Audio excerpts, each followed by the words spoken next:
welcome to this explainer. Looking through our source material today, I found it absolutely fascinating how we can completely flip the script on how we view our feline friends. Instead of asking that panicked, highly emotional question, is my cat happy? The research actually points us toward a much better question. How is my cat's trust developing? We're going to dive into this by learning how to observe them through a calm, evidence-based lens. If you've ever brought a new cat home, you know exactly how stressful that adjustment period can be for both of you. But once you know what to watch for, the whole process stops feeling like this unsolvable mystery and starts feeling like something you can actually read and understand. Okay, let's take a quick look at our roadmap for today. First, the carrier door opens. 2, reading the whole cat. 3, the first 3 days. 4, 3 weeks and beyond. 5, spotting the red flags. And finally, 6, trust takes time.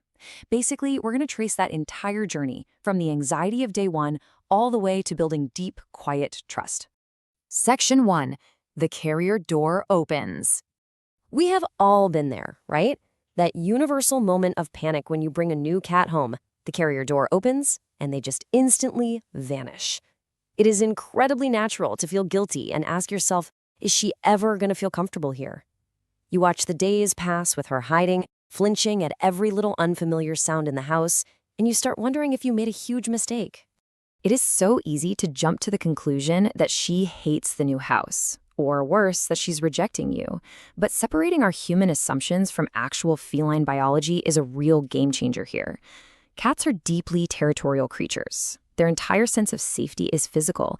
It's tied to familiar sights and smells. So when that disappears overnight, their world gets flipped upside down. Hiding isn't a rejection of you, it's a vital coping mechanism. She's literally just buying herself time to map out the environment and make sure it's safe before she starts interacting. And actually, before a cat even resorts to hiding or hissing, they usually show us what's called a displacement behavior. This is so cool because it shows how they communicate early discomfort. Basically, a displacement behavior is just a normal, everyday action, like yawning or lip licking, but done completely out of context. Think of a big, dramatic yawn when they definitely aren't sleepy, or frantic, repetitive grooming with wide eyes. These are subtle, early whispers that their nervous system is running hot and they're trying to self-soothe. Spotting these early signals means you can step in and reduce their stress long before they reach their breaking point. Moving on to Section 2, reading the whole cat. This concept right here completely changes how we approach those early signs of adjustment. No single signal stands alone. You have to read the whole animal, in context, over time. This is essentially the golden rule of feline behavior. You can never, ever rely on just one indicator to gauge how comfortable your cat is. You can't just look at a twitching tail or listen to a purr and think you know the whole story. And this is exactly why reading the clusters matters so much. Take purring, for example. We all tend to think purring automatically equals happiness, right? Well, a cat purring with a hunched posture, say at the vet's office, might actually be in pain or highly anxious, and they're just using that purr to calm themselves down. Or consider the classic belly trap. An exposed belly with soft, relaxed eyes, that's deep trust. But if that exact same exposed belly is paired with airplane ears and a flicking tail, that's a defensive reflex. Their vital organs are exposed and all 4 clawed paws are ready to strike. A single trait completely changes meaning based on the rest of the body's tension. We absolutely have to read the clusters. All right, Section 3, the first 3 days. Now, applying this observational skill to a realistic timeline is absolutely crucial. You have probably heard of the famous 3-3-3 rule: 3 days to evaluate, 3 weeks to settle, 3 months to feel at home. Now, it's really important to separate myth from research-informed guidelines here. This timeline is a fantastic collective experience guideline from rescue organizations, but it is not a rigid scientific law carved in stone. Some cats will settle in a few hours, while older cats or those with a history of trauma might take way longer than 3 months. It's an incredibly helpful framework, for sure, but your cat's individual pace is what actually dictates the timeline. During those first 72 hours, owner panic is usually at an all-time high. But honestly, it's mostly unnecessary. Your cat is hiding, they're probably eating a little less, and they're constantly scanning for threats. She isn't settled yet, and honestly, she's not supposed to be. She's just doing what cats do, mapping out a totally unpredictable environment. It's just normal feline biology doing its thing. Let's head into Section 4, 3 weeks and beyond. So around the 3-week mark, you'll generally start to see some routines forming. Maybe she starts showing up at the exact same time for meals or claims a favorite spot by the window. her true personality starts shining through. And by 3 months, that true trust is really taking root. But, and this is a massive takeaway, remember that progress is never perfectly linear. Adjustment isn't this dramatic movie moment where the music swells and they suddenly love the house. It's a series of quiet, everyday routines being built. Having a bad day of hiding right after a great day of exploring is completely normal. The progress will always ebb and flow. Section 5. Spotting the red flags. Now, while we definitely want to be patient, we absolutely must know how to distinguish between normal adjustment stress and an actual medical emergency. While eating a little less is totally normal, refusing food entirely for 24 hours or more is a massive red flag. In cats, prolonged fasting can quickly trigger hepatic lipidosis, which is a very serious fatty liver disease. Also, if you ever see your cat straining in the litter box and producing nothing, especially a male cat, that can indicate a fatal urethral blockage. That is a drop-everything, life-threatening emergency. Other signs, like seeing their third eyelid while they're awake or behavior that actively worsens over several days, are urgent warnings. Those require immediate vet attention, regardless of how recently you brought them home.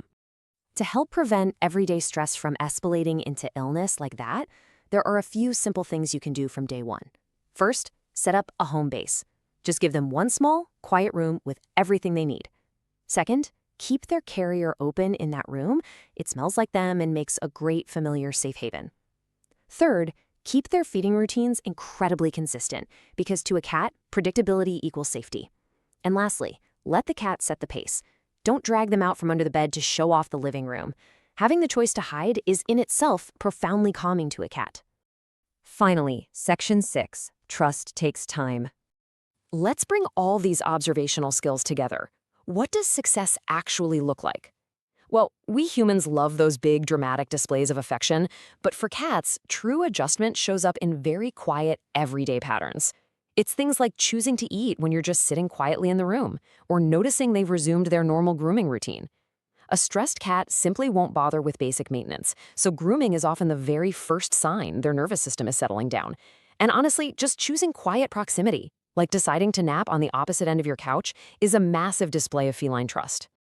So, as we wrap up this explainer, I want to leave you with one final thought. The next time your cat retreats under the bed or rolls over to show you their belly, take a step back. Don't just look for a simple yes or no answer. Read the clusters, check the ears, the eyes, the tension in the tail. And instead of asking that rigid question, is my cat adjusted, ask yourself, how is my cat's journey of trust developing today? Because trust is a living, breathing process. Take a look at your cat right now. Based on their clusters, what subtle secret are they trying to communicate to you today?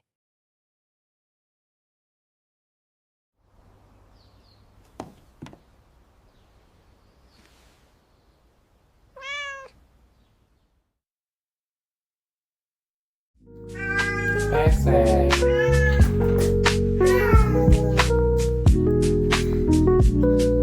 Anna, finish your food. Yummy. Is it yummy?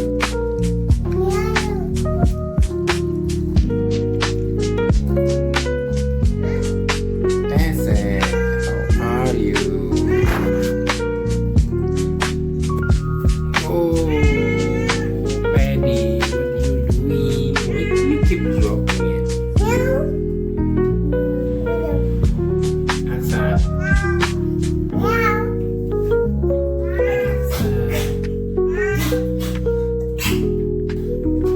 New space in progress. Basic. For the space is for special care, so it's easier because it's at my home.